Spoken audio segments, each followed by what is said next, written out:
Back to our page বং পরিবার। আজকে অনেকদিন পর আবারও আমরা চলে এসেছি মামামের রথ নিয়ে। প্রতি বছরই আমরা রথ নিয়ে বেরোই, আর রথের একটা ছোট্ট ভিডিও তো বানতে হয় না, তো সেই জন্য আমরা আবারও চলে এসেছি জগন্নাথ দেব, বলরাম, সুভদ্রা সকলকে প্রণাম করে। আজকে আমরা মামামের রথকে খুব সামান্যর মধ্যে সাজিয়েছি। সময় ছিল না, ওর স্কুলের পরীক্ষা আর না অন্যান্য আরও অনেক কাজে আমরা খুব অকুপাইড ছিলাম, তো তার জন্য আমরা খুব সামান্যর ওপরে সাজিয়েছি। সাজিয়ে নিয়ে বেরিয়ে পড়েছি মামামের রথ নিয়ে। তো চলো দেখতে থাকি আজকের ছোট্ট এই ভিডিও ক্লিপ। চলো, প্রথমেই মাম্মাম রথে পুজো করে নিল, একটু ধূপ দেখিয়ে পুজো করে নিল, তারপরে আমরা ওই রথ নিয়ে বেরিয়ে পড়বো। তো মাম্মাম খুব এক্সাইটেড, পুজো করছে।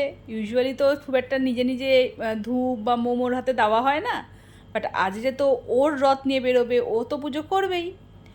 তো এই হচ্ছে, দেখো তোমরা দেখতে পাচ্ছ ভেতরে ছোট্ট ছোট্ট আমাদের জগন্নাথ, বলরাম, সুভদ্রা সবাই রয়েছে। তো এরপর আমরা বেরিয়ে পড়লাম রাস্তায়। সন্ধ্যাবেলার বেশ খানিকক্ষণ বৃষ্টি হয়ে যাওয়ার জন্য রাস্তাঘাটটা বেশ শুনশান।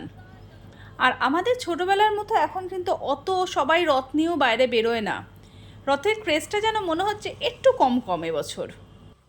বাট প্রতি বছরের মতো আমরা কিন্তু ঠিক বেরিয়ে পড়েছি, সপরিবারে রথ নিয়ে রাস্তায় বেরিয়ে পড়েছি।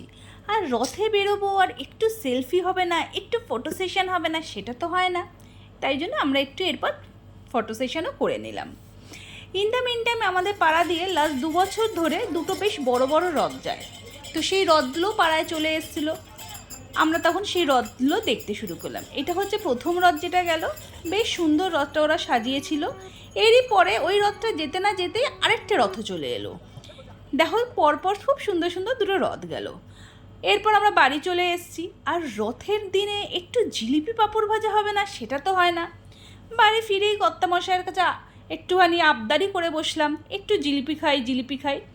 তো সোজা তিনি বউ আর মেয়ের আবদার রাখতে চলে গেল পাড়ারই একটি দোকানে, যেখানে নাকি সুন্দর জিলিপি গেলেই পাওয়া যাবে। গরম গরম জিলিপি নিয়ে চলে এলো। আর রথের দিনে একদম গরম টাটকা জিলিপি আর সাথে একটু পাঁপড় ভাজা, সন্ধেটা তো পুরো জমে ক্ষীর হয়ে গেল।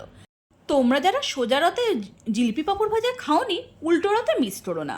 আর আমাদের ভিডিও যদি তোমাদের ভালো লেগে থাকে তাহলে please like, comment and share করে দিও। আমরা তাহলে আরও নতুন নতুন ভিডিও আনবো তোমাদের জন্য। Tata, bye bye.